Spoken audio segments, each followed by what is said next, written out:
Hola a todos y bienvenidos a Money and Markets. Otra semana para hablar de política, de finanzas, mercados, macroeconomía, política monetaria.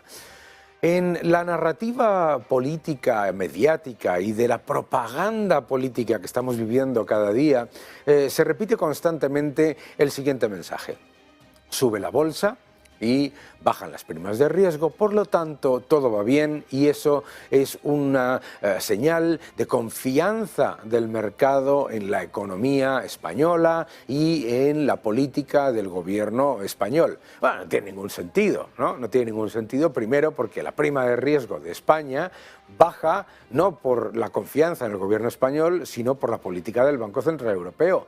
Acabo de hablar con países como Holanda, con Alemania y, claro, todos están realmente preocupados por el hecho de que el Banco Central Europeo siga comprando deuda italiana y deuda española cuando vence la deuda de los países que están cumpliendo con sus obligaciones. La expansión de múltiplos en el mercado viene fundamentalmente por las expectativas de menor inflación. Pero las expectativas de menor inflación también nos indican que la economía se está ralentizando. La idea de que va a haber un aterrizaje suave sin que haya un impacto en la economía de las familias y de las empresas no tiene ningún sentido, porque todo el mundo habla de aterrizaje suave pensando en la palabra suave y se olvida de la palabra aterrizaje. Lo que los bancos centrales saben es que no se puede reducir la inflación sin una contracción significativa de la demanda agregada. Y la demanda agregada de los estados, es decir, la política fiscal, no está reduciéndose. Por lo tanto, la demanda agregada, la reducción de la demanda agregada va a venir del sector privado y ya está llegando al sector privado. En el caso de España vivimos la era de la propaganda más alucinante, porque cualquiera que viaje se quedaría alucinado ante la constante repetición por parte del gobierno que esto es como una especie de sanadú, de crecimiento, de empleo, que la economía va maravillosamente bien.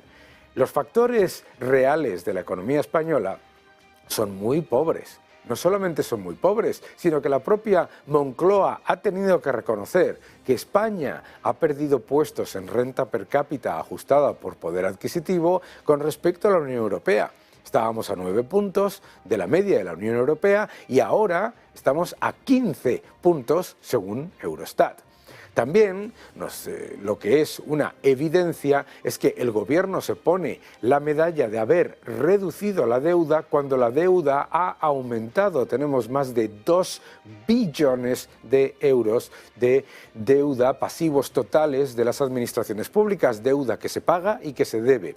Y además ha subido la deuda a nivel récord, según el protocolo de déficit excesivo, a 1,56 billones. Ha aumentado la deuda, pero el efecto de la inflación hace que se modere la deuda sobre PIB. Claro, ahora la inflación está bajando, pero la inflación, en el 3,2% en España, resulta que está ahora por encima de la media de la eurozona. Es importante, por lo tanto, entender que no está mejorando la deuda, no está mejorando la productividad, no está mejorando la renta per cápita y no está mejorando el empleo. En un informe de FEDEA y del BBVA se muestra claramente cómo se ha estado maquillando paro o, desde luego, no reflejando la realidad del desempleo en España. En este gráfico que vais a poder ver, cortesía de FEDEA y de Voz Populi, la realidad del entorno de desempleo en España es mucho peor que la que vende el gobierno. Fijaos.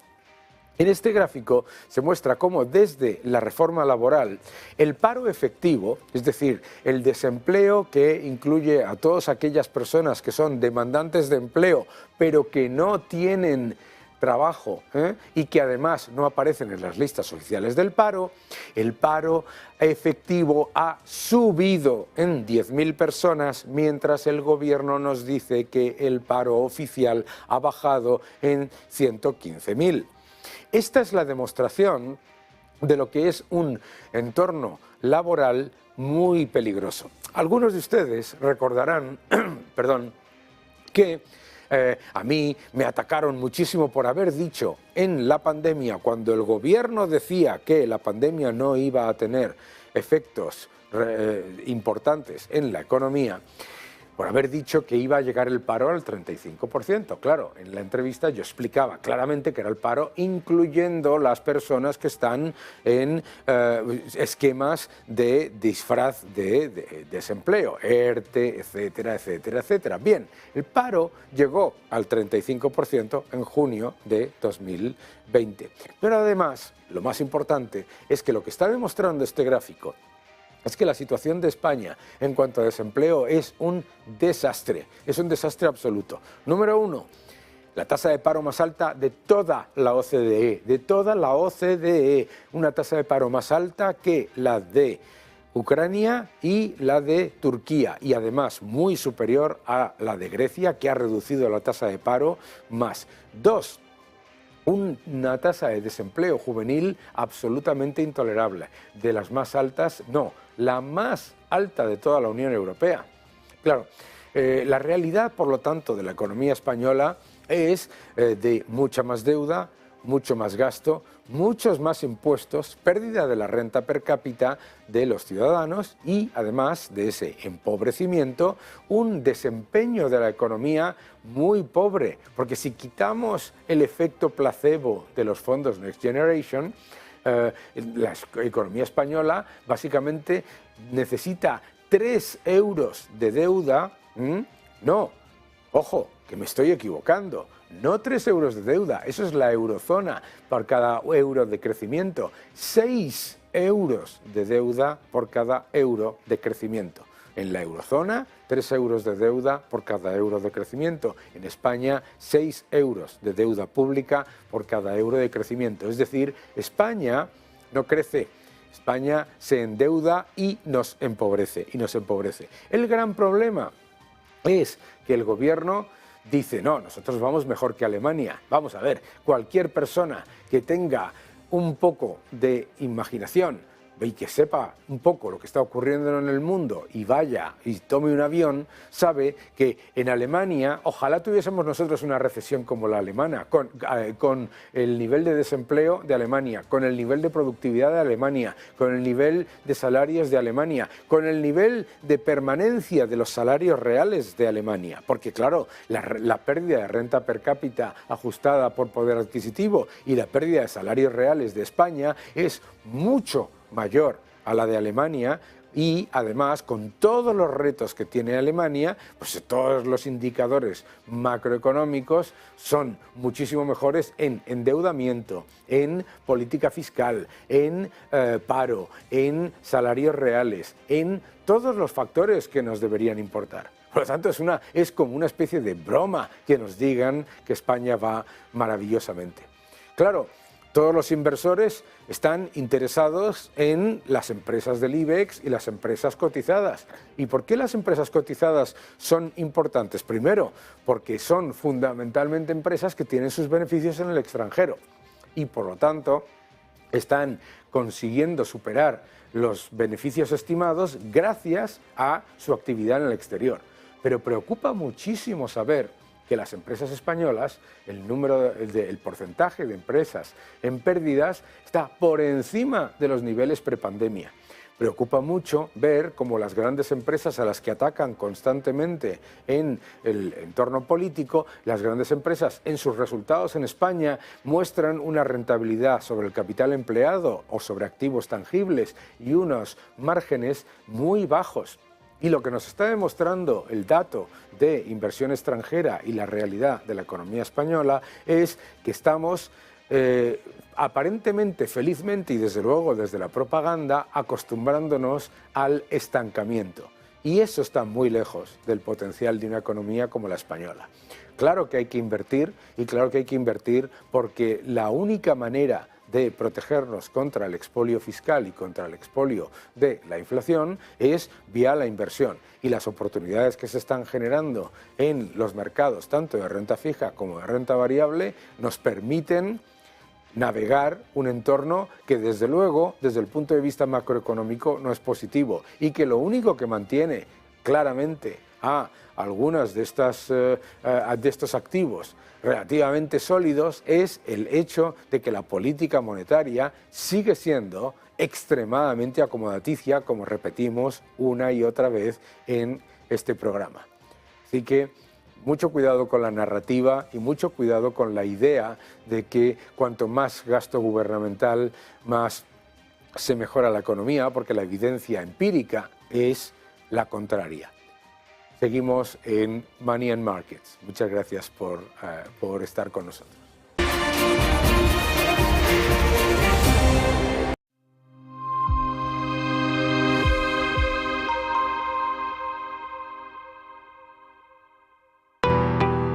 ¿Qué es Bitcoin? Hoy vamos a explicarles qué es exactamente Bitcoin, explicándoles los conceptos básicos para que entiendan esta criptomoneda de la que todo el mundo lleva años hablando. Esta explicación les servirá para saber también qué son exactamente las criptomonedas y cómo funcionan, para que puedan tener una noción un poco menos técnica de cómo funciona todo esto y a lo que nos referimos con cada término. Bitcoin es una criptomoneda o moneda virtual, concretamente la primera que fue desarrollada. Es la criptomoneda que le ha marcado el camino a todas las demás que llegaron después utilizando su tecnología. Esta tecnología es la cadena de bloques o tecnología blockchain, que también se utiliza para otras cosas. La primera de las criptomonedas fue creada por Satoshi Nakamoto, que es el seudónimo que corresponde a una persona que nadie sabe exactamente quién es, aunque sí que es cierto que ha habido muchas teorías. Esta persona publicó en 2009 un artículo en el que describía un sistema de pagos P2P al que llamó Bitcoin. Al cabo de unos meses, él mismo publicó la primera versión del software que permite gestionar la red de la moneda y que además empieza a interactuar con los primeros interesados en foros. La cantidad total de bitcoins que se emiten cada año está determinada por su algoritmo y pasa lo mismo con el resto de criptomonedas. Bitcoin está desarrollado para que cada 4 años se reduzca por 2 su producción y para que solo se emitan un total de 21 millones de bitcoins. Después simplemente dejarán de crearse. Esto es una diferencia fundamental con las monedas convencionales, puesto que los bancos modifican su valor a su libre albedrío. Por lo tanto, las monedas se pueden devaluar, mientras que Bitcoin quiere ofrecer algo más de estabilidad. En definitiva, entre los usos más destacados de Bitcoin cabe mencionar los siguientes, como por ejemplo pagar utilizando estas propias criptomonedas, obtener intereses por los bitcoins que poseas, algo similar al concepto de un depósito bancario, también obtener un préstamo utilizando como garantía tus bitcoins, cubrir tu exposición financiera con derivados en mercados regulados y por último obtener réditos de inversión mediante la compra-venta de bitcoins, al ser un activo que teóricamente tiende a revalorizarse en un escenario de demanda constante.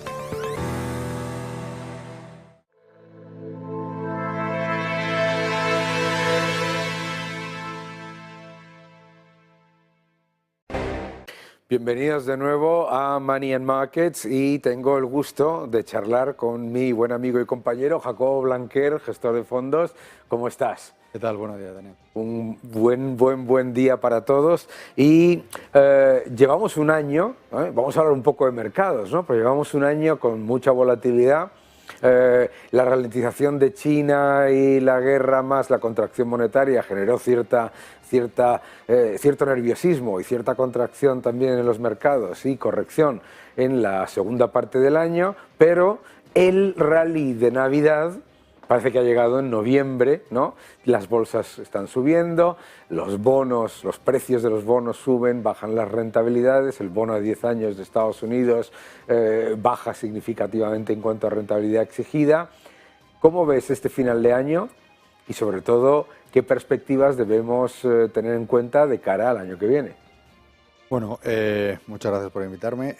A ver, yo creo que el mercado lo que está mirando son los bonos. Al final. Es. Entonces, ¿qué hemos tenido? Pues un sentimiento de que cuando decían los tipos van a estar altos por una temporada muy larga, el 10 años americano al 5%. Bolsas, agosto, septiembre, octubre, cayendo. Nerviosismo porque parecía que eso, no hace mucho, ¿te acuerdas? Al principio de año había muchos analistas que decían, no, a final de este año ya van a bajar los tipos. Eso es. Eso ya nos lo quitamos de en medio. Vale, no, pero es que están diciendo los bancos centrales que esto va a ser muy largo, muy largo. Desde la reunión de agosto de Jackson Hole, pues ahí lo empeoró, pero todos los mensajes eran que los tipos iban a estar altos durante mucho tiempo. ¿Qué pasó? En cuanto salió un buen dato de inflación, y sobre todo, si te acuerdas, habló la Reserva Federal y hizo unas emisiones de bonos con unas duraciones más cortas Esa es la clave. de lo que suelo tener, El 10 años americano empezó a bajar del 5, y bueno, hemos visto niveles cercanos al 4,20. Claro. Eso en un mes es una burrada. La renta fija ha subido como tremendamente y, claro, la renta variable pues se ha apoyado en ello y se ha puesto a subir mucho. ¿Cuál es la expectativa? La expectativa, la clave es la inflación, dependiendo mucho de lo que dure la inflación. La inflación, por el efecto base que tenemos el año que viene y porque ten en cuenta que estamos ahora con un crudo que ha caído también de 100 a niveles de 70, de 70 y poco, el crudo no creo que vaya a seguir bajando mucho más tiempo. Es cierto que la OPEC y la OPEC Plus con Rusia no pueden hacer mucho. Claro. Pero no creo porque al final el crudo que nos está marcando, una caída tan fuerte del crudo es que están habiendo menos demanda o hay miedo a menos demanda. Y eso que nos lleva a que podemos, en lugar de tener un soft landing, un hard landing o recesión. Entonces, lo que tenemos que ver es, digamos que ahora el mercado está descontando el mejor de los mundos. Está pensando, bueno, los tipos van a empezar a bajar, los tipos es probable que bajen, o sea, el año que viene van a bajar.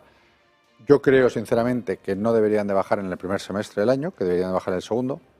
Es más, si bajan en el primer semestre, creo que es porque los datos están siendo excesivamente malos. Claro.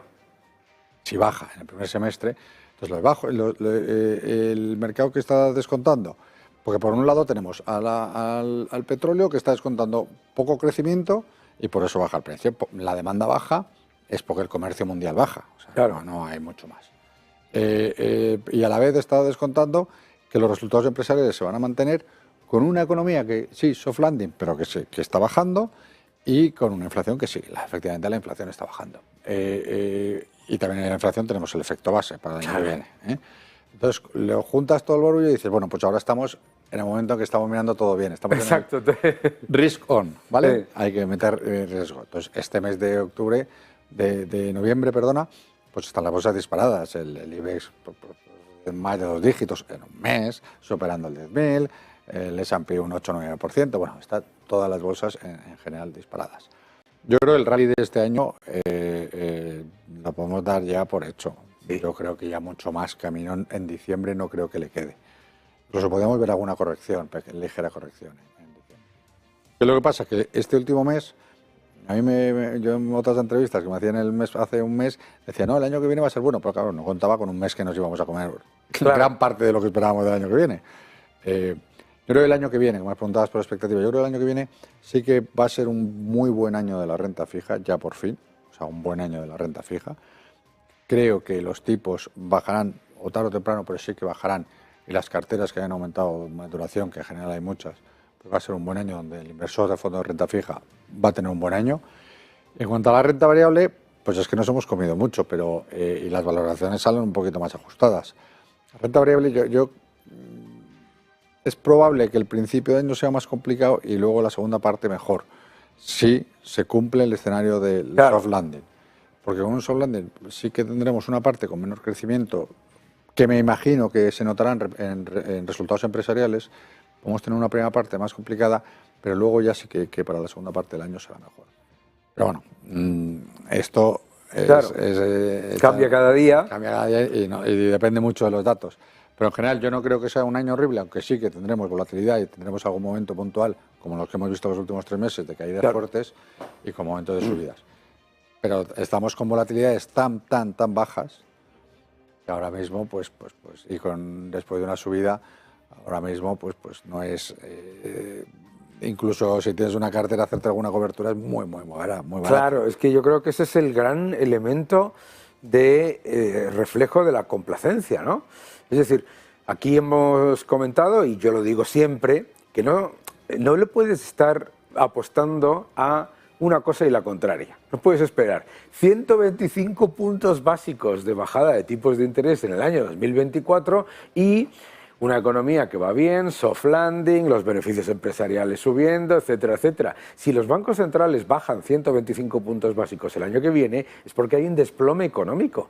Y el desplome económico del sector privado, porque los gobiernos están gastando sin ningún tipo de problema. Entonces siempre le repito a la gente, no, o sea, Uno, si piensas que va a haber un aterrizaje suave y que la economía no va a ir tan mal y que los beneficios empresariales no van a ser tan malos, ese escenario indica que los tipos no van a bajar como la gente espera. Y eso es... No deberían. No deberían, es que no lo pueden hacer. Esto es muy importante. Es que hay parte del mercado que se tiene que acostumbrar. A ver, llevamos 10 años. Ya eso es. Tú y yo ya tenemos muchas canas. Ya tenemos cierta edad, cuidado. Pero además somos del mismo año. ¿Sabes? Exacto. Pero ahí llevamos muchos años con tipo cero y eso es una irregularidad del mercado. Claro. Eso es una normalidad. Eso es. Y eso es algo a lo que creo que no deberíamos de volver. Claro. Es que lo lógico es que no volvamos. Es que hay 2 generaciones de operadores de mercado que solamente han visto bajadas de tipos de interés y expansión monetaria. Entonces, ¿qué es lo que pasa? Que no pueden vivir sin otra cosa. Pero es que los bancos centrales no pueden expandir la base monetaria el año que viene, no pueden porque están en pérdidas y además porque aunque aumentasen la base monetaria con incluso si hiciesen un quantitative easing, una expansión cuantitativa, el año que viene no puede volver a aumentar. No puede volver a aumentar el balance de los bancos centrales. No lo pueden hacer. Y debería de bajarlo más rápidamente de lo que... Claro, de hecho, la razón por la que el mercado lo está haciendo también es, entre otras cosas, porque la contracción monetaria es muchísimo más suave de lo que debería ser en este entorno. Tú has hablado del efecto base en la inflación, que creo que es muy importante. Porque claro, aquí hay una euforia generalizada con cuando la inflación se espera del 3,5% y es del 3,2%. ¡Oh! Buen dato de inflación. Hombre, no veo nada que esté cambiando de manera estructural, ¿no? Por lo tanto, yo creo que efectivamente hay que recordarle a la gente ese escenario que tú dices. Es muy probable que el año que viene, si es bueno para la renta variable y también para la renta fija, es precisamente porque no se van a bajar los tipos de interés como la gente se cree ahora o como se creía el año pasado para este, y 2, porque lo que estamos viviendo de verdad es un aterrizaje suave, claro. Yo creo que hay un factor que está en gran parte detrás de los datos de inflación que estamos viendo últimamente, que son mejores. Eso sí, son mejores. Es innegable. Es mejor que lo esperado. Pero es que cuando se habían hecho esas previsiones, teníamos un petróleo a 100 y nadie esperaba que cayese un 25% en 2 meses. Claro. Y eso ha pasado ya. ¿Va a seguir cayendo un 25% cada 2 meses? Puede ser que sí, pero casi seguro que no. Complicado. Entonces, no puede ser. Claro. Entonces, ¿hasta dónde va a caer el petróleo? No lo sabemos, pero insisto, a mí, que caiga mucho más el petróleo, para mí es un indicador de que la economía, la demanda no está fluyendo el comercio como debería fluir. Claro. O sea, que es algo que para unos meses no es buen dato. Claro. ¿Que es bueno para la inflación? Sí. Lo que pasa es que yo sinceramente creo que el petróleo no debería de bajar. Es que hay gente que no va a haber recortes, tampoco puede la OPEC ahora hacer nuevos recortes, creo. No, es que la OPEP no puede hacer recortes por una sencilla razón. Con el recorte ya anunciado, que no han cumplido, con el recorte ya anunciado, empiezan ya a recortar producción para consumo doméstico. No tiene ningún sentido. Claro, es que la gente cuando habla de la OPEP se cree que lo exporta todo. La OPEP, bueno, Rusia, la OPEP Plus, ¿no? Rusia produce 10 millones de barriles, pero exporta 4,5 millones solamente de barriles al día, ¿no? La mitad es autoconsumo. Entonces no se puede, la idea de que, y luego claro, la gente muchas veces cuando habla del petróleo se olvida de que en los compromisos de la OPEP+, ¿no? De la OPEP Plus, como la quieran llamar, está fuera Irak y está fuera Irán, que son los que más pueden crecer masivamente su producción y de hecho lo están haciendo, claro, ¿no? El petróleo es un factor clave, no puede, o a lo mejor, bueno, es improbable que baje todo lo que ha bajado este año y por lo tanto apoyar a la inflación. Y luego el efecto base. El efecto base ayuda mucho en el año 2023 con respecto al año 2022. Pero es que en el año 2024 el efecto base va a funcionar de manera negativa para la inflación. Por eso...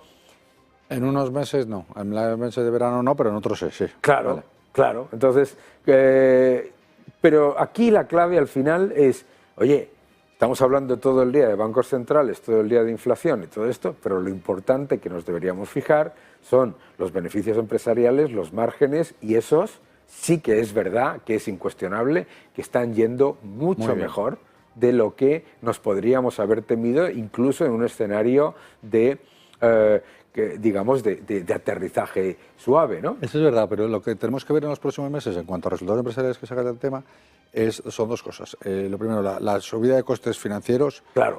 Normalmente tiene unos meses de decalaje y puede llegar a pasar en unos momentos. Y luego una cosa que a mí siempre pasa, que hay momentos en los que el mercado de renta variable aplaude las malas noticias. Sí. Bad news is good for them. Exacto. Entonces, eso está muy bien y ahora estamos en ese momento. Pero normalmente esto luego llega al momento en el que, oye, que las malas noticias son malas noticias. Y las malas noticias afectan a los resultados empresariales. Sí. Porque, lógicamente, un menor consumo, menos márgenes, porque la inflación ha subido, más coste de financiación y más difícil llegar al crédito, que yo creo que eso es una cosa que va a ser muy importante en los próximos meses, ver la capacidad de financiación de las empresas y cómo se pueden refinanciar todo lo que tienen, aunque habían hecho muy bien las deberes. Las empresas, la verdad es que hay que reconocerles una cosa. Cuando vieron las orejas al lobo y de qué posibilidades de subida de tipos, alargaron la duración de su deuda y lo hicieron fantásticamente bien. A tipos muy bajos y están endeudados a tipos muy bajos. Y eso hay que aplaudirlo y eso ha afectado mucho en los buenos resultados empresariales que hemos tenido hasta ahora.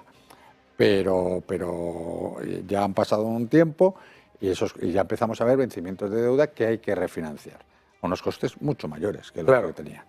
Entonces, eso va directamente contra el margen. Entonces, vamos a ver, creo que los resultados empresariales en general, tanto en beneficios como en márgenes, como en ventas, nos han sorprendido a todos en el 2023.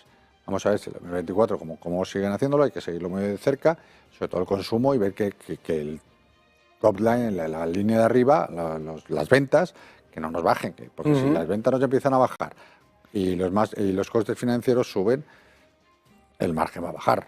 Claro. Es de seguro. Y eso es lo que tenemos que mirar un poco los próximos resultados empresariales. Coberturas más baratas, que eso siempre ayuda para mirar un poco más a largo plazo. Un entorno de renta fija más atractivo porque ya te cubre cierto riesgo de inflación, la rentabilidad real de los bonos, particularmente los bonos de investment grade, ¿no? Y luego una renta variable en la que hay que prestarle mucha atención a ese. Es que incluso gobiernos, que tú te compras ahora un Treasury a 2 años casi al 5%. Sí. Que a 2 años el 5% te cubre bastante la inflación americana y gana dinero. O sea, claramente. Lo cual nos lleva a que Estados Unidos no va a tener el más mínimo problema de refinanciar los 7 billones, para todos ustedes, trillones norteamericanos, que tiene que refinanciar en los próximos 14, 18 meses y obviamente a tipos más atractivos, y eso también drena liquidez de los mercados emergentes, sobre todo, y también de Europa, ¿no? Sí, porque al final es una inversión muy atractiva en una moneda. Claro. De una economía que está más fuerte. Y ya no me voy a meter en lo que va a hacer el euro-dólar, porque eso es verdad que para mí siempre ha sido lo más complicado del mercado, pero porque es donde más players hay y más jugadores y con intereses totalmente diferentes. Claro. O sea, está el exportador de uno, el importador del otro, el exportador del otro sitio, el que quiere comprar petróleo, el que quiere comprar una mercancía en dólares, el que le quiere cubrirse en euro. Bueno, hay muchos jugadores. Y ya el que quiere invertir en renta fija o no. O sea, que hay tantos jugadores que es muy complicado. Pero sí que en principio, teniendo una economía más fuerte y unos tipos más atractivos, yo creo que el dólar es probable que lo veamos. Ahora se ha ido al 1,10 contra el euro, pero yo creo que es probable que lo veamos volver a fortalecerse el dólar. Estamos viendo la desmonetización de todas las monedas que no son dólar. Estamos viendo la destrucción del poder adquisitivo del dólar vía inflación, por supuesto, pero del resto mucho más, y la tendencia a largo plazo es inequívoca. Me temo, desde 1,4 a donde estamos. Y Jacobo, mil gracias por venir. Encantado. Ya sabes que estás en tu casa, te vienes cuando quieras a contarnos cómo va todo. Y bueno, pues a todos ustedes nos vemos en unos minutos.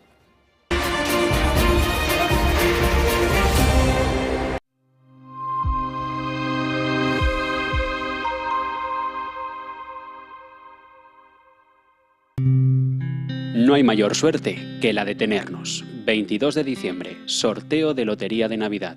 el sorteo que nos une.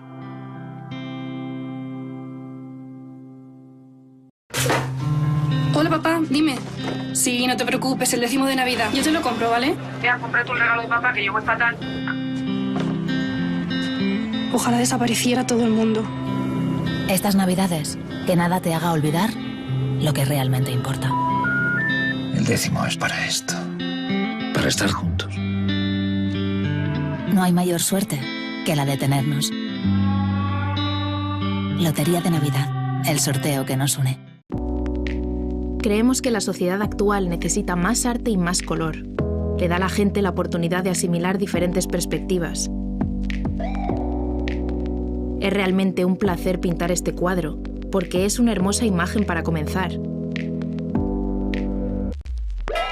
Lo último que pintaremos es el auricular en vez del pendiente.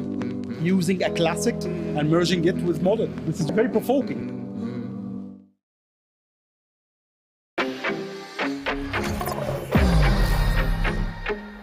¿Quieres invertir en bolsa? Déjame enseñarte algo. Él es Guille, compra acciones de empresas de videojuegos. Y él es Javier, invierte en acciones del mundo del motor. Y ella es... ¿Pero cuál es la comisión? 0 comisión. Abre tu cuenta de cliente totalmente online, invierte en acciones y fondos cotizados sin comisiones hasta 100.000 euros al mes. ¿Y tú? ¿En qué vas a invertir?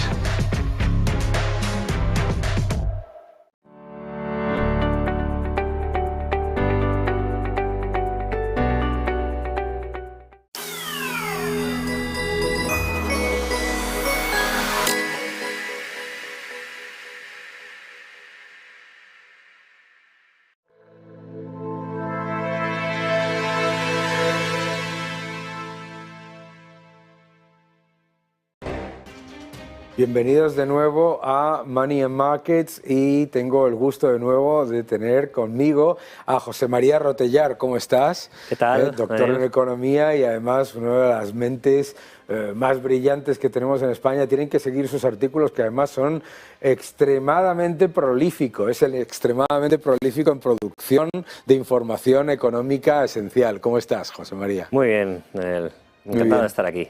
Pues ya sabes que estás en tu casa. La OCDE ha rebajado sus expectativas de crecimiento para la economía española y además no poco, porque la lleva bajando desde para el año 2024 desde un 2 y pico %, 2,5% si no me equivoco, ya está en el 1,4%. Sí, lo había rebajado previamente al 1,5%, se había situado quizás entre las instituciones que otorgaban un menor nivel de crecimiento para España en 2024 y ahora la ha rebajado otra décima más. Y sobre todo ha hecho hincapié en que tiene que realizar un ajuste fuerte de deuda y por tanto un ajuste fiscal muy fuerte para poder mantener la sostenibilidad de todo el saldo presupuestario. Decía el presidente Sánchez que la economía española había pasado de estar a la cola a ser la cabeza de Europa y que todo iba maravillosamente bien. Sin embargo, tenemos el mayor porcentaje de empresas en pérdidas desde la pandemia, tenemos la inversión extranjera cayendo, tú has escrito un artículo absolutamente brutal sobre esos datos y también, obviamente, pues esta evidencia de ralentización. Claro, el gobierno va a decir que, por supuesto, que va a hacer ajuste fiscal, pero ¿cómo? Crujiéndonos a todos a impuestos, ¿no? ¿Qué probabilidad tiene de tener cierto éxito con eso? Bueno, dos cosas. Primero, Sánchez dice que íbamos en el furgón de cola antes y que ahora vamos a la cabeza. No, simplemente es que esto es como si estuviésemos en una pista de 400 metros de atletismo, nos ha doblado un corredor y de repente ahora, antes de que nos doble, vamos los primeros otra vez, ¿no? Obviamente vamos por delante, pero con una vuelta menos en el mejor de los casos, ¿no? Por tanto, no, la economía española ya nos gustaría, ojalá, que fuese ahora mismo una economía vibrante, una economía ágil, una economía dinámica, pero es una economía, si hablamos de la España vacía y de la España vaciada, yo creo que lo que podemos hablar es de la economía vacía, que es la del gasto público, y la economía vaciada, que es la del sector productivo, que cada vez la está dejando más huérfana de elementos que por sí mismos puedan generar actividad económica, porque la economía del gobierno español es una economía basada en el subsidio, basada en el gasto público, en esa anestesia del gasto público que está impulsando el rebote, como bien dices tú en muchas ocasiones, que no tanto crecimiento, y que llegará el momento, llega el 1 de enero de 2024, donde retornan las reglas fiscales. Es cierto que no sabemos cómo, pero mientras no haya un acuerdo son las anteriores y, por tanto, en cualquier caso, en lo relativo al déficit sí que parece que se mantendrá el objetivo del 3%, con lo cual el ajuste tendrá que ser importante y tendrá que ser vía gasto, porque vía ingresos si no pueden sacar ya más de ningún sitio, pueden crear más figuras tributarias, sí, pueden subir los tipos impositivos, pero si la actividad económica cae, lo único que va a conseguir con eso es frenarla todavía más y recaudar menos. Vemos los informes de recaudación de la agencia tributaria, lo que estamos viendo es que se está ralentizando mucho ya esa recaudación.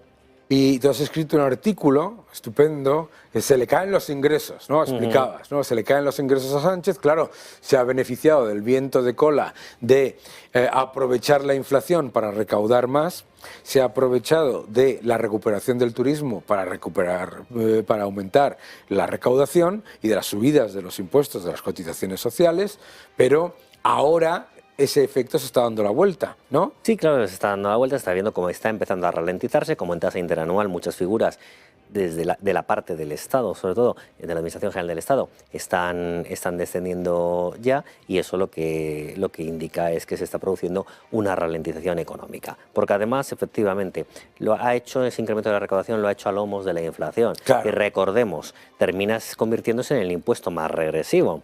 No solo porque todo el mundo paga exactamente la misma cantidad en la que está subiendo ese producto multiplicado por el tipo de gravamen del impuesto, sino porque además el que tiene menos paga más sobre su renta disponible. Efectivamente. Y además el que tiene menos suele tener una propensión marginal a consumir mayor, es decir, que consume una mayor parte de su renta que el que tiene más renta, ¿no? Por tanto, le afecta mucho más directamente. Por tanto, la inflación siempre es el impuesto más regresivo, y a lomos de esa regresividad fiscal, el gobierno de Sánchez ha conseguido incrementar los impuestos. ¿Y de qué le ha servido? Prácticamente de nada.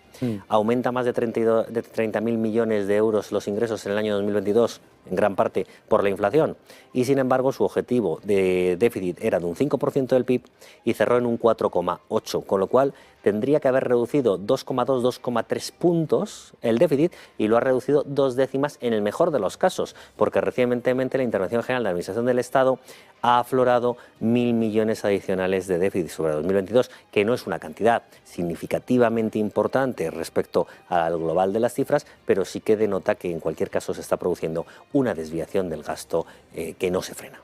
Claro, es que eso que acabas de comentar tú es clave, porque muchas veces dicen, bueno, nosotros tenemos ese objetivo, lo hemos cumplido. No lo has cumplido, porque claro, tú tienes ese objetivo con unas premisas, con unos datos con los que esperas conseguir ese objetivo. Se esperaba conseguir con muchos menos ingresos y con una inflación más baja, y resulta que con muchos mayores ingresos te quedas básicamente ahí con muchas trampas, como tú bien dices, en el gasto, periodificando gasto. No ya es que sean trampas, porque contablemente estará bien recogido, pero sí que en la revisión la Intervención General de la Administración del Estado ha detectado que había un desfase contable de esos 1.000 millones que se contabilizarán ahora ortodoxamente, pero sobre todo lo importante, lo significativo no es eso. Lo importante es que con un incremento tan relevante del gasto, de los ingresos, no baja prácticamente el déficit sobre lo presupuestado, claro. Con lo cual lo que quiere decir es que se ha alimentado en la misma proporción del incremento de los ingresos el gasto. Y el problema es que ese gasto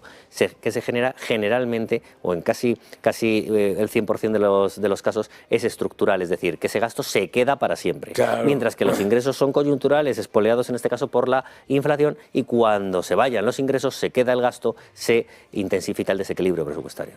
El gobierno cuenta con que el Banco Central Europeo y la Unión Europea mantengan el nivel de apoyo absolutamente, yo diría que no es que lo diría, lo digo, completa y absolutamente irresponsable, ¿no? O sea, es que es alucinante cuando vengo del norte de Europa, como es un clamor, todo el mundo te dice, oye, es que todos los bonos que vencen de Alemania y de Holanda, etcétera, se los están comprando a Italia y España, ¿no?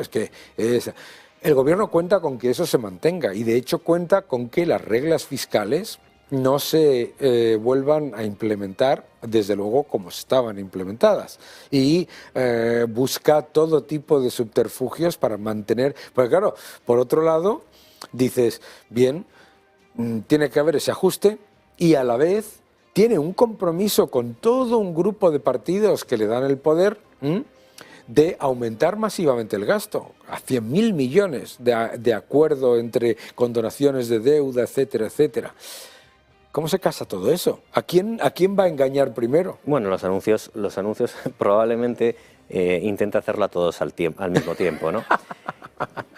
Que es un poco el juego en el que parece estar. A veces también han hablado de la amnistía, que si sí, que si no lo habrían hecho, que se lo habrían hecho más tarde o que ha sido por necesidad. Bueno, pues yo creo que un poco a todos al mismo tiempo. Pero es cierto que los anuncios de investidura, sin entrar ya en los acuerdos con Esquerra y con Junts sobre la condonación de la deuda y demás, que eso tendría impacto realmente en un ejercicio, ¿no? En un ejercicio, si se les transfiriese esa cantidad a las que no tienen deuda, que en este caso, como solo es Madrid, me imagino que no lo haría, pero más allá de que ninguna región debe pedir la condonación de la deuda porque es algo que quebraría la confianza en el sistema financiero español. Aparte de eso, las finanzas públicas, mejor dicho, españolas, aparte de eso, el resto de acuerdos de investidura anunciados desde la tribuna del Congreso por el presidente Sánchez, bueno, pues todos son de incremento de gasto, de mucho incremento de gasto. De mucho incremento de gastos sobre una situación en la que hay que reducir, no hay que aumentar.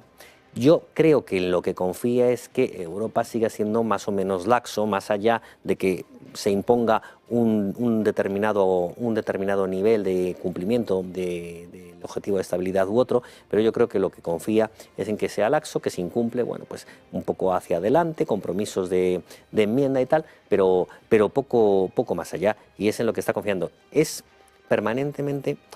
Yo es que creo que el gobierno tiene en sí mismo una política económica más allá que la de ir avanzando, llevando los problemas hacia adelante, y llegará un momento en que los problemas habrá que afrontarlos. Claro. Y cuando se quieran afrontar, a lo mejor es demasiado tarde porque hay que hacer demasiados ajustes a la vez y nos podemos encontrar en un momento determinado con una serie de decisiones como las que se vio obligado a tomar Rodríguez Zapatero. Lo que pasa es que yo creo que eso Sánchez lo tiene grabado en la cabeza y que no está dispuesto a ello, y piensa que mientras el Banco Central Europeo le respalde con la deuda, él irá hacia adelante.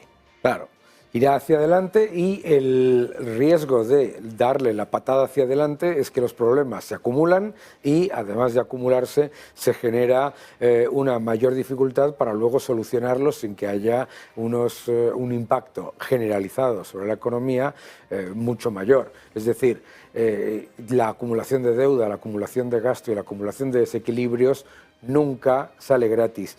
José María, mil gracias por venir, muchas gracias por estar aquí con nosotros. Un placer, gracias por invitarme. Y ya sabes que estás en tu casa. Gracias. Muchas gracias.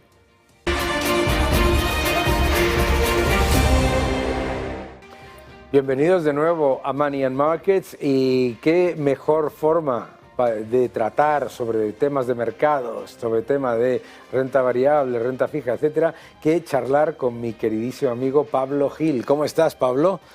¿Qué tal, Dani? ¿Cómo estás? Encantado de estar otra vez aquí contigo. Qué gusto tener siempre a un crack como tú aquí con nosotros. Gracias por unirte al programa.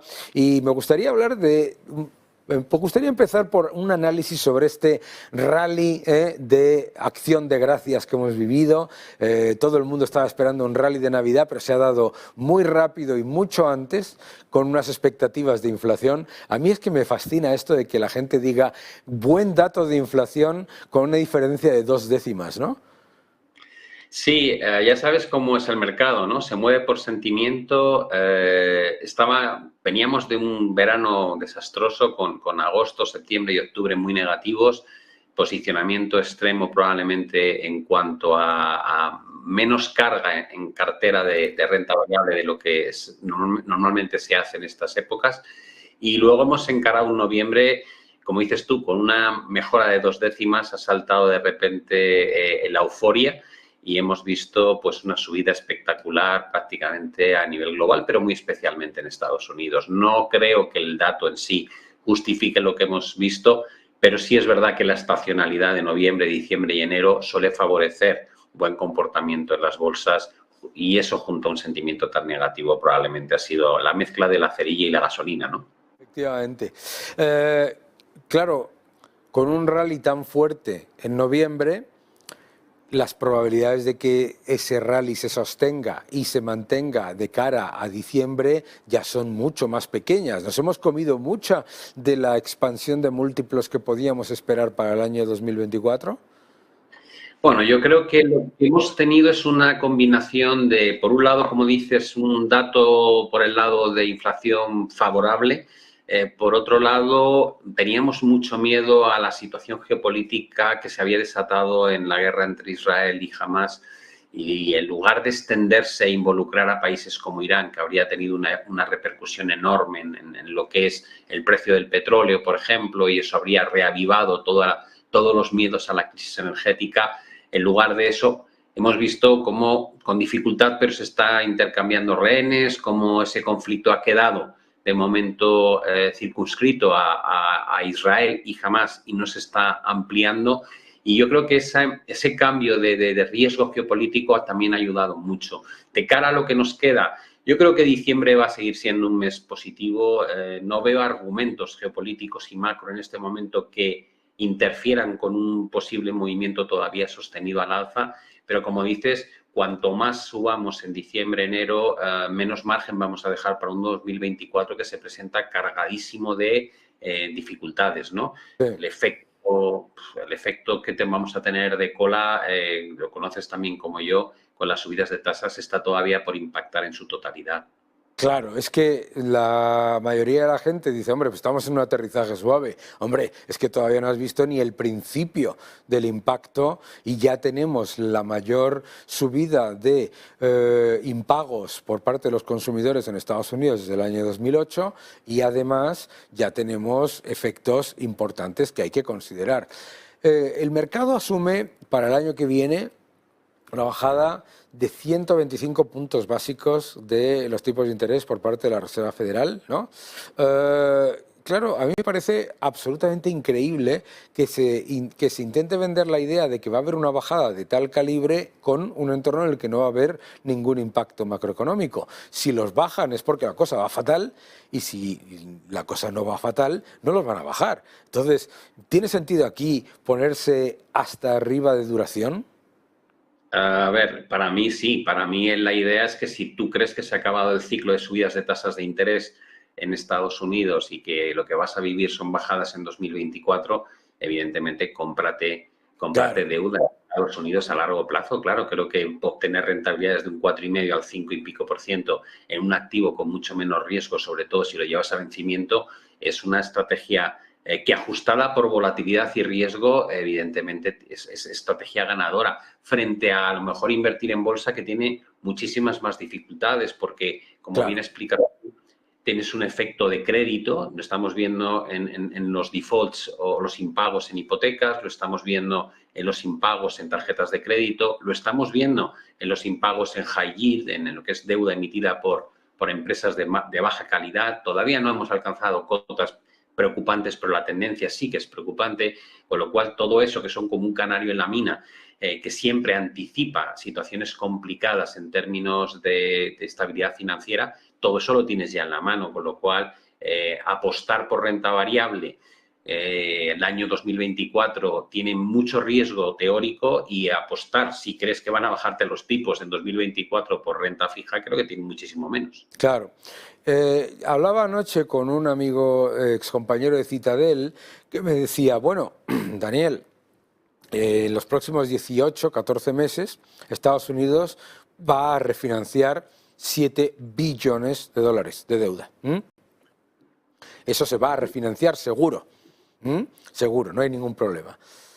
No hay ningún banco central, ni la combinación de todos los bancos centrales, que vaya a poner 7 billones de liquidez en el sistema. Por lo tanto, mínimo va a haber 5 o 6 billones menos de liquidez en el sistema, simplemente por la absorción del dólar, ¿no? Eso significa que Estados Unidos a lo mejor se financia al 4 y pico o al 4 por lo que sea, no pasa nada, pero el resto, ¿a qué tipo se va a financiar? ¿Tú crees que ahí vamos a tener, digamos, un sudden stop, una parada en seco de los mercados emergentes? Pues muy buena pregunta. La verdad es que yo confío en que Estados Unidos no tenga problemas de financiación, porque además la historia nos demuestra que si hubiese problemas, la Reserva Federal es capaz de hacer cualquier barbaridad, ¿no? Se puede convertir en el prestador de última instancia del tesoro, ¿no? Algo que ya vivimos durante la pandemia. Pero la realidad es que la situación que atraviesa Estados Unidos y el dólar en concreto no es la misma que atraviesan otras regiones. En el caso de las economías emergentes que tienen mucha deuda emitida en dólares, podría convertirse en un problema mucho más severo.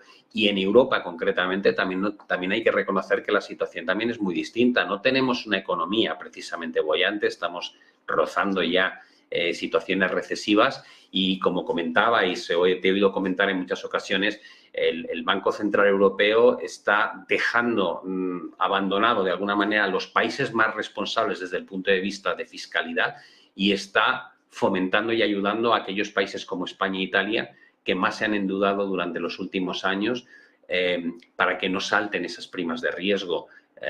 Es posible que en 2024 ese control de las primas de riesgo no sea tan eficiente cuando tengamos que además implementar recortes fiscales para cumplir con los compromisos que alcanzamos en su momento, tanto de deuda como de déficit. Pues yo creo que sí. Lo que quiero decir es que mucha gente habla de Estados Unidos y extrapola la situación de Estados Unidos al mundo entero y no es así como hay que hacerlo. Cada región y cada país tiene su propia idiosincrasia. Y yo personalmente veo que Europa, la situación en términos de crecimiento, en términos de inflación, en términos de endeudamiento y en términos de cómo vamos a afrontar 2024 desde el punto fiscal, entraña muchísimo riesgo, mucho mayor probablemente que el que va a enfrentar Estados Unidos en términos de cómo financia su déficit. Absolutamente. Si le prestamos atención a ese riesgo, al de la parada en seco de los mercados emergentes, mucho cuidado porque, claro, los mercados emergentes siempre están muy baratos, siempre están muy baratos, da igual. Y la razón por la que siempre están muy baratos es porque si algo está muy barato durante mucho tiempo es porque no está tan barato. La realidad, por lo tanto, es que hay que prestarle atención a ese riesgo de parada en seco. Hay menos cantidad de dólares en el sistema en el año 2024. Pablo, mil gracias por tu participación. Ya sabes que estás en tu casa y hasta la próxima. Que tengas un gran día. Muchas gracias, Daniel. Un saludo. Nos vemos en un segundo. Gracias a todos.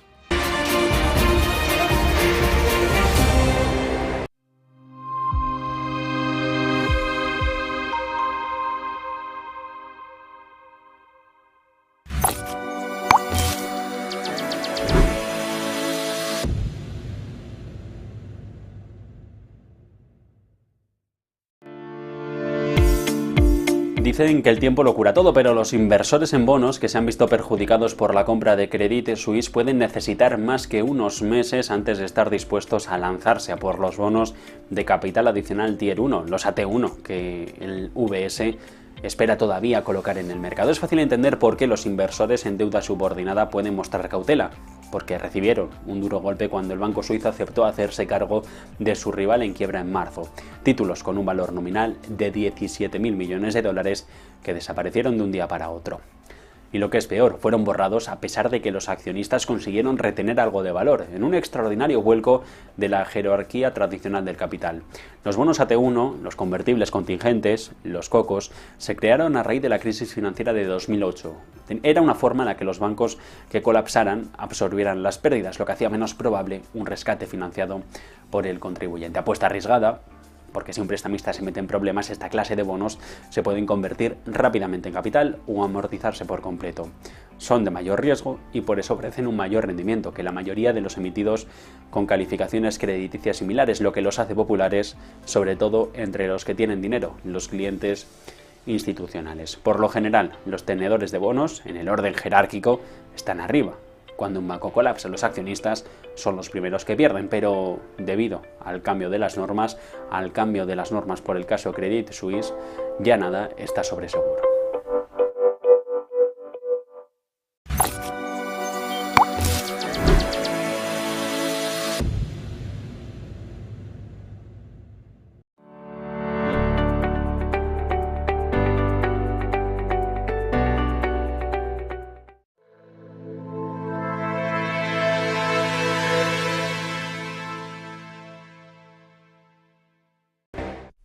Muy buenas, Daniel. Hoy para Money and Markets te traigo algo de impuestos. Es decir, la agencia tributaria acaba de publicar los resultados de los impuestos recaudados a 31 de octubre. Solo han sumado 235.000 millones de euros. 102.000 millones se han recaudado en IRPF, un 9,6% más. Y se han recaudado en IVA 76.000 millones y en otros impuestos, así como que no quiere la cosa, 58.000 millones de euros.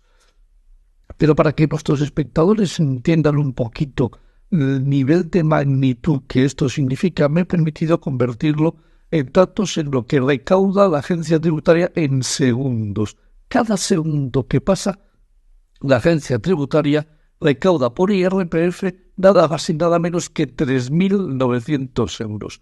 Por IVA, 2.900 euros y por otros impuestos, 2.200 euros. En total, la agencia tributaria, es decir, el organismo que depende del Ministerio de Hacienda para dejarnos los agujeros vacíos, de los agujeros de nuestros bolsillos vacíos, y se lleva 9.000 euros por segundo. Es decir, mientras estamos grabando este vídeo que durará aproximadamente, unos 3 minutos, pues multiplicamos 3 por 60, 180 y por 9.000 y tendremos la cifra que se habrá llevado la agencia tributaria. Pero simplemente por darte un dato adicional, ¿tú te acuerdas que a finales del 2021 decíamos que el Producto Interior Bruto, el auténtico, era de 1.200.000 millones de euros? Pues que sepas que desde que Pedro Sánchez está al frente del gobierno, ha recaudado por todos los conceptos, IRPF, IVA, impuestos especiales, impuestos de sociedades, etcétera, etcétera, etcétera, 1.200.000 millones. Coge y ponte las manos en el bolsillo, es decir, que vienen curvas y nos van a dejar sin un duro en nuestros bolsillos el año que viene. Hasta la próxima.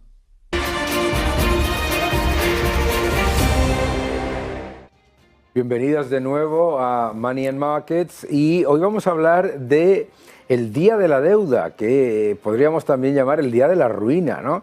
El Instituto Juan de Mariana ha hecho un informe en el que explica que el día 30 de noviembre es el último día en el que el Estado ha utilizado sus propios recursos. A partir de ese día, el Estado simplemente nos endeuda y nos endeuda a un ritmo absolutamente brutal. En el caso de España, las cifras son alucinantes. Es decir, la deuda pública crece en España, fíjense, a un ritmo de 164,8 millones de euros cada día, lo que supone 6,8 millones por hora y 114.155 euros por minuto. Cuando ustedes les dicen que en España la economía va bien, etcétera, etcétera, tenemos que recordar lo que hemos mostrado muchas veces en este programa. En España, por cada euro de recuperación del Producto Interior Bruto, el Estado, el Gobierno, se endeuda en más de 6 euros. En el caso de la eurozona es por cada euro de crecimiento, 3 euros de deuda. En el caso de Estados Unidos, 1 euro de crecimiento, aproximadamente 1,1 euro de deuda. ¿Qué es lo que significa esto? España no crece, se endeuda. Y para hablar de este increíble informe, que es esencial para entender la ruina a la que nos está llevando la socialdemocracia, está Diego Sánchez de la Cruz. ¿Cómo estás? ¿Qué tal? Muy bien, Daniel, encantado de estar en tu programa. Y te aviso que desde que llevas hablando ya tenemos 115.000 euros más de deuda pública, ¿no? Eso me preocupa, exacto. Digo, hemos empezado a hablar y ya somos más ricos en deuda. La única riqueza que estamos creando es deuda pública. Deuda que supone más impuestos en el futuro, menos crecimiento, menos salarios reales o las tres cosas a la vez. Pero cuéntanos un poco las conclusiones de este informe que habéis creado en el Instituto Juan de Mariana. Lo primero, nosotros nos hemos dado cuenta que para la gran mayoría de la población, obviamente la audiencia de tu programa está un punto y 2 y 3 por delante, ¿no?, del ciudadano medio en términos de economía, ¿no?, y de finanzas, pero para la mayoría de la población que le cuenten que el déficit es del 2 o del 3% del PIB, pues no solo no lo entiende, sino que hasta le puede parecer un número pequeño, ¿no? Eso es. 2-3% parece que no es mucho. ¿Qué hemos hecho? Bueno, vamos a analizar la contabilidad nacional como si fuese una familia haciendo cuentas, una empresa haciendo cuentas. ¿Qué porcentaje de gasto se puede cubrir con los ingresos propios y qué porcentaje se está cubriendo vía déficit? Entonces, las conclusiones son, yo creo, demoledoras. Sí. Hay una métrica especialmente dura que es la seguridad social. Porque la seguridad social, si tú coges las cifras oficiales de déficit que tiene ahora mismo, te vas a los 20.000 millones aproximadamente. Pero ahí tienes una distorsión vía transferencias de los presupuestos generales. La deuda real que está generando el sistema cada año, el déficit que tiene la seguridad social en términos de caja, es de aproximadamente 45.000 millones. Esto quiere decir que en el caso de las pensiones anual, en el caso de las pensiones, esto equivale a pagar toda la pensión de octubre, noviembre y diciembre tirando de chequera, en parte con más deuda en la seguridad social, que se ha quintuplicado, en parte con más deuda en los presupuestos, que luego se transfiere de esa forma. Entonces, decías lo de los impuestos, evidentemente con más deuda tenemos más carga fiscal, pero es que además lo hemos concretado y lo hemos medido para el informe. Si el español medio tuviese que soportar hoy el coste de mantener todo el gasto actual, es decir, si nos quitamos esa ilusión fiscal que permite la deuda y que nos permite retrasar un poquito al medio plazo, en 8 años de media, el pago del gasto actual, hablamos de 4.000 euros por persona, de 8.000 euros por trabajador, es decir, es mucho dinero. Entonces, cuando nos comparamos con el resto de Europa, estamos en las posiciones de cola. En términos de seguridad social, somos el país con mayor déficit de caja y, en definitiva, te puedo dar 100 titulares del estudio, pero lo que es evidente es que cuando un país tiene previsto pasarse 21 años de déficit presupuestario, desde 2008 hasta 2028, esa es la previsión ahora mismo, yo creo que tienes un problema crónico, un elefante muy grande en la habitación del que nadie quiere hablar. Claro, del que nadie quiere hablar, pero que luego nos supone pues todos esos problemas que comentábamos antes. A mí una de las cosas que me parece especialmente indignante es escuchar de economistas, por ejemplo, decir que el Estado da más de lo que nosotros pagamos en impuestos. Claro, hace un cálculo excluyendo la acumulación de deuda. Y esa acumulación de deuda que estáis mostrando en este informe también me molesta particularmente cuando se utiliza el argumentario de, hombre, Daniel, esto le está pasando a todo el mundo. Claro, estaba dando antes las cifras. No, en España nos endeudamos mucho más del doble que los países de la eurozona y además mucho más que en la eurozona que en Estados Unidos. Pero comparado con otros países de la Unión Europea, España, ¿cómo se sitúa en este Día de la Deuda? Pues somos séptimos por la cola, es decir, solo hay 7 países que lo tienen peor que nosotros, pero aquí hay que hacer otra salvedad. La deuda pública de esos 7 países es un 50% más baja que la española. ¡Ah! Gran diferencia, correcto. Claro. Entonces, cuando en promedio estamos hablando de países donde la deuda ronda el 55% del PIB, me imagino que algunos se están permitiendo más alegrías fiscales después de la pandemia, pero su stock de obligaciones financieras es mucho más pequeño. En el caso de España, estamos viendo que tenemos una deuda cercana al 110% del PIB y a eso le tenemos que sumar efectivamente el hecho de que también es que el déficit sigue siendo los más altos de Europa. Si nos centramos específicamente en la seguridad social, tenemos el mayor déficit de caja de toda la Unión Europea. Y si analizamos el periodo 2019-2023, vemos que somos el segundo país donde más ha aumentado la deuda pública. Entonces, no hay manera de cogerlo. Claro. Nos fijemos en el indicador que nos fijemos, hay un problema de estabilidad presupuestaria grave y esto tiene un coste de oportunidad enorme para la economía española. En intereses de la deuda nos estamos dejando 40.000 millones al año y ya hemos normalizado eso. 40.000 millones al año, que el año que viene probablemente aumente a unos 50.000 simplemente por las refinanciaciones. Correcto. Pero claro, hablábamos de la seguridad social, que es un absoluto agujero financiero, un desastre sin precedentes, con un nivel de deuda que se ha multiplicado por 3 en los últimos 5 años y que además, ojo, todo su déficit, hay una parte que lo está cubriendo con transferencias de un Estado que también es deficitario, que es que esto ya es la repanocha, una absolutamente increíble. ¿Cómo le explicamos a los ciudadanos que esto es un absoluto desastre? Esa gente que nos ve, nos puede ver a alguien y dice, oye, pues el señor Lacalle, el señor de la Cruz, Sánchez de la Cruz, nos dicen, oiga, usted dirá todo lo que sea, pero aquí no pasa nada y baja la prima de riesgo. Bueno, en lo referido ahora mismo a las primas de riesgo, yo creo que tenemos que tener en cuenta que con toda la manipulación que ha habido en el mercado de deuda y con las políticas monetarias tan estrafalarias que hemos vivido durante muchos años, ese indicador no refleja del todo un precio de mercado. Incluso no se refleja nada, porque fíjate que en Portugal, que está en medio de una crisis política con dimisión del presidente, etcétera, ha bajado más la prima de riesgo que en España. Es decir, no tiene absolutamente nada que ver con la solvencia individual o los riesgos de cada país, ¿verdad? Correcto. Sí. Fíjate, por ejemplo, para que nos entienda la gente en términos de coste de oportunidad para la economía. Nosotros tenemos unas obligaciones que a priori nos dicen que la deuda pública tiene que estar controlada por debajo del 60% del PIB. Esa es la regla de referencia de los países miembros de la eurozona. Eso está en nuestra Constitución, en nuestras leyes de estabilidad presupuestaria y demás. Bien, nosotros estamos en el 110. De eso nos sale gratis. Claro. Además de tener que financiar esos 50.000 millones de intereses todos los años, esto deprime la actividad privada. Eso es. Esto no funciona de manera que el sector público esté aumentando su tamaño y de esa forma animando al sector privado a hacer lo propio. Esto lo que está haciendo es empequeñecer el tamaño del sector privado. En puntos de PIB estamos hablando de 5 puntos menos de actividad privada en relación con el peso del sector público en los últimos años. Pero en términos de coste, en términos de producción, estamos hablando del equivalente a 4.000 euros por familia. Eso es lo que se ha reducido el PIB como consecuencia de elevar el endeudamiento muy por encima del 60% y en concreto llegando hasta prácticamente el doble, hasta el 110% del PIB. Entonces, esto no sale caro porque cada vez que una empresa sale a financiarse compite con ese Estado que está acaparando toda la financiación. Además, al generarse esos riesgos que van siendo subyacentes de momento, también va aumentando un poco los costes de financiación para el sector privado cuando no necesariamente ha sido irresponsable con sus cuentas. De hecho, la deuda privada ha tendido a bajar mucho a lo largo de los últimos 15 años. España está mucho más saneada en ese sentido.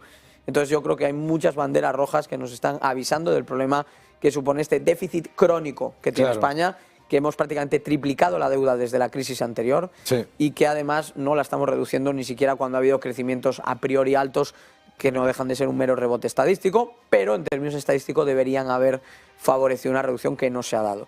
21 años de déficit crónico, eso al final se convierte en un problema macro de primera magnitud.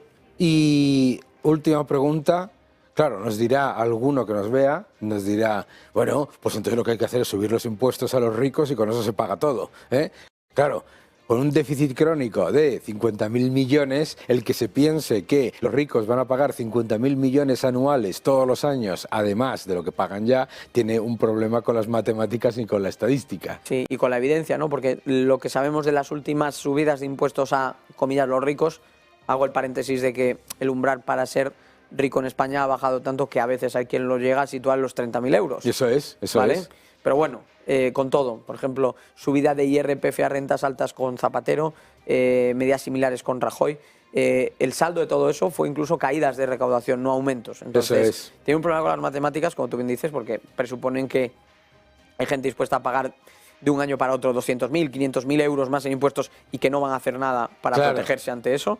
Pero también con la evidencia empírica, porque es que al final ya sabemos que no funciona. Claro, ya lo sabemos que no funciona. Han subido los impuestos. Primero, el mayor afectado ha sido la clase media. El 80% de las subidas de impuestos del gobierno Sánchez ha recaído sobre la clase media. Segundo, ahí tienes el déficit crónico todavía, porque claro, recaudan más, gastan muchísimo más, ¿no? Que es lo que pasa siempre. Un informe esencial que deben todos ustedes leer. Hoy es el día de la deuda, hoy no, porque cuando estén ustedes viendo este programa, pero ya estamos varios días de aumento de deuda, de atención, 164,8 millones. Es decir, que cuando ustedes vean este programa en YouTube y a lo mejor sea un día o 2 días después de cuando se ha hecho la entrevista, ¿qué es lo que ocurre? Que cada día de diferencia son 164,8 millones. Piénsenlo un momento, porque eso significa un aumento masivo del empobrecimiento de las familias, que ya está ocurriendo, un aumento masivo de los desequilibrios que siempre se pagan a corto, a medio y a largo plazo. Diego, muchísimas gracias por venir a explicarnos tu informe. Ya sabes que estás en tu casa, y ustedes no se lo pierdan, lean el informe, porque si no hacemos algo en la sociedad civil, ¿verdad? ¿Quién lo va a hacer, no? Efectivamente. Muchísimas gracias, Diego. Un abrazo, Daniel, gracias.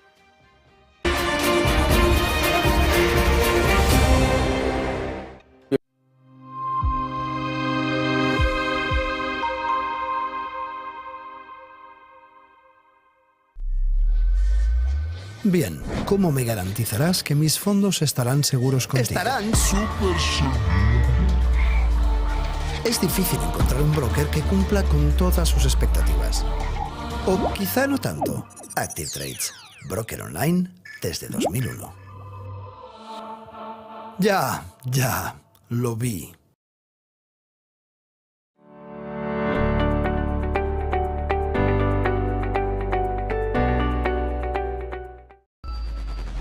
Localizarnos ahora es más fácil.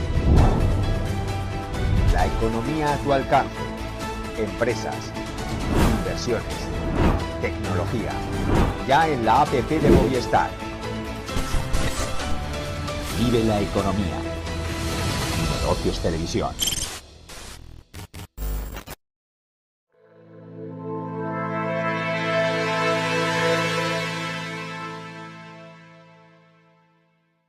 Bienvenidos de nuevo a Money and Markets y vamos con nuestros gráficos de la semana. El primero, que me parece absolutamente clave, es lo que está haciendo el Banco de Japón. Durante años, Japón se ha vendido como esa especie de poster boy del keynesianismo. Japón era el país que podía aumentar masivamente la deuda y aumentar masivamente el gasto público y no pasaba nada, porque tenía bajo desempleo y un nivel de productividad elevado. Claro, ¿qué es lo que ha ocurrido? Lo que ha ocurrido es que ese espejismo monetario se ha destruido cuando el yen ha empezado a colapsar. Y el yen a niveles de 40 años con respecto al dólar, es decir, que se ha depreciado a niveles muy inferiores a los últimos 40 años con respecto al dólar, es un gran problema para el Banco de Japón. ¿Por qué?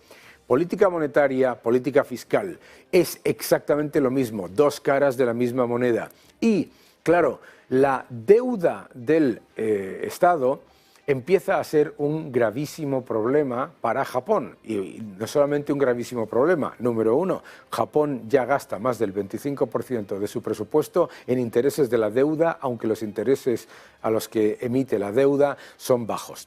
Número dos, el nivel de endeudamiento de Japón con la llegada de una inflación, aunque sea pequeña, ha llevado a que el yen se desplome. Y por lo tanto, el Banco Central de Japón tiene que abandonar en lo que se llama el Yield Curve Control, es decir, la gestión de la curva de tipos de interés y abandonar también lo que es la política de tipos de interés reales negativos, es decir, el robo al ciudadano y la destrucción del dinero. Bien, pues las dos cosas las tiene que abandonar y las tiene que abandonar ¿por qué? Porque si no, el esquema que le permite mantener yen, deuda, gasto gubernamental y economía relativamente estable se rompe. O sea, que la idea de que el Banco Central puede controlar el tipo de interés, el tipo de cambio, la cantidad de dinero, la deuda y además la curva de tipos de interés es una absoluta ridiculez. Claro, ustedes me dirán, pues lo han hecho durante muchos años. Yo, claro, porque Japón es un enorme importador de ahorro en dólares. Y claro, la economía japonesa ha podido sobrevivir gracias a que la entrada de dólares era gigantesca. Pero, ojo, eso no dura siempre. Y claro, mucha gente se cree que lo que ha pasado durante 20 años es la norma, en vez de entender que es una anécdota mínima en lo que es la historia del dinero. Y lo que nos demuestra la historia del dinero es que imprimir sin control, aumentar masivamente la deuda y destruir el poder adquisitivo de la moneda siempre termina generando problemas. Vamos al siguiente gráfico en el que hablamos de otro factor que nos debería preocupar y mucho. Aterrizaje suave. Aterrizaje suave, por Dios, todo el mundo hablando del aterrizaje suave. Y sin embargo, gracias a este gráfico de Ned Davis Research, podemos analizar lo que es una realidad empírica. El mayor aumento de bancarrotas por parte de los consumidores desde la crisis del año 2008. El mayor aumento de lo que es bancarrotas de impagos por parte de los consumidores desde la crisis de 2008. ¿Y qué significa esto? Esto significa que no es cierto que haya un aterrizaje suave, que en toda la carga de la recuperación de la política monetaria, toda la carga de la contracción monetaria y de la subida de tipos está cayendo sobre los consumidores y sobre las pequeñas empresas. Porque claro, también las quiebras y el cierre de algunas de las empresas, etcétera, también está aumentando significativamente, sobre todo en las pequeñas y medianas empresas. La carga de la contracción monetaria está cayendo entera sobre las familias y las empresas porque los gobiernos no han recibido la llamada de que los tipos de interés han subido, siguen gastando y siguen aumentando el déficit. Y lo que se está generando es un problema mayor que, ojo, esto no lleva a una crisis tipo 2008, esto lo que lleva es al estancamiento secular. Este es el problema, el grave problema al que nos enfrentamos. Vamos al siguiente gráfico y vamos a ver qué es lo que está ocurriendo. No es ninguna sorpresa, por lo tanto, que se dispare la entrada de capitales al oro. Claro, ¿por qué? Porque todo el mundo percibe de manera lógica que lo que estamos viviendo es un periodo de destrucción monetaria, porque claro, muchos hablamos de la fortaleza del dólar, pero la fortaleza del dólar es relativa a otras monedas cuyo poder adquisitivo está cayendo mucho más. Estamos viviendo un periodo literal de empobrecimiento vía destrucción del poder adquisitivo de las monedas.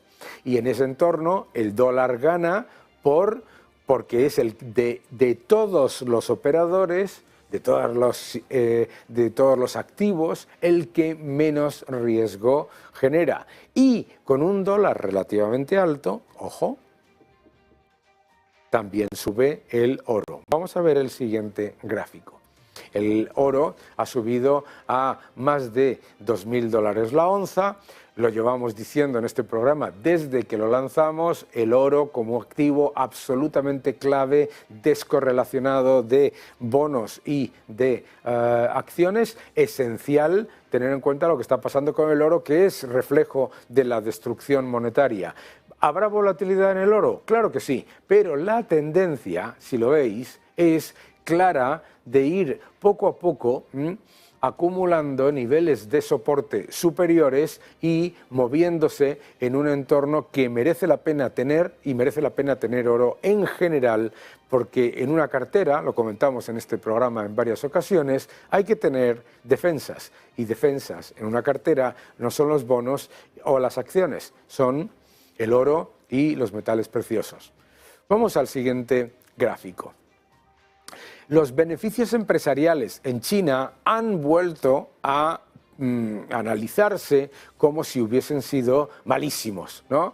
Caen los beneficios empresariales en China y, por lo tanto, pues eso ha sido ampliamente criticado y genera preocupación por parte de los operadores del mercado. Sin embargo, varios elementos merece la pena resaltar que nos dicen que la cosa no es tan mala. Volvemos a las narrativas, ¿verdad? Hablamos de la narrativa antes en el editorial, sobre la narrativa de euforia sobre España, y aquí está ahora la narrativa de todo va mal en China, ¿de acuerdo? En China está pinchando una burbuja inmobiliaria. ¡Qué sorpresa! Pues lo que ha pasado en tantísimos otros países. Pero si miramos estos beneficios empresariales, tecnología, consumo, etcétera, no lo están haciendo no solamente tan mal, sino que algunos de los sectores de mayor valor añadido, lo están haciendo mucho mejor de lo que se esperaba. Adicionalmente, tenemos que tener en cuenta que en la economía china es verdad que los beneficios empresariales han caído en términos anuales, pero en el último periodo lo que han hecho ha sido rebotar, y además rebotar de manera significativa. Esto es positivo, ¿por qué? Porque nos da una sensación de que la economía, si excluimos el efecto del sector inmobiliario, importantísimo para el PIB e importantísimo, por supuesto, para la evolución macroeconómica, no se puede desligar, pero tenemos que ser conscientes de que hay otra parte de la economía que va francamente bien, y esto es algo que merece la pena tener en cuenta, porque a nivel agregado todos estamos de acuerdo en que los retos de China son muy importantes y continuarán siendo muy importantes, pero a nivel largo plazo ese cambio a un modelo en el que hay más tecnología y más valor añadido no solamente es más sostenible, ojo, sino que es mucho mejor, tanto para China como para el resto del mundo a largo plazo. Muchas gracias por seguirnos en Money and Markets. Espero que les haya gustado el programa. Espero que estén aquí con todos nosotros el lunes que viene. Y recuerden, sigan defendiendo la libertad.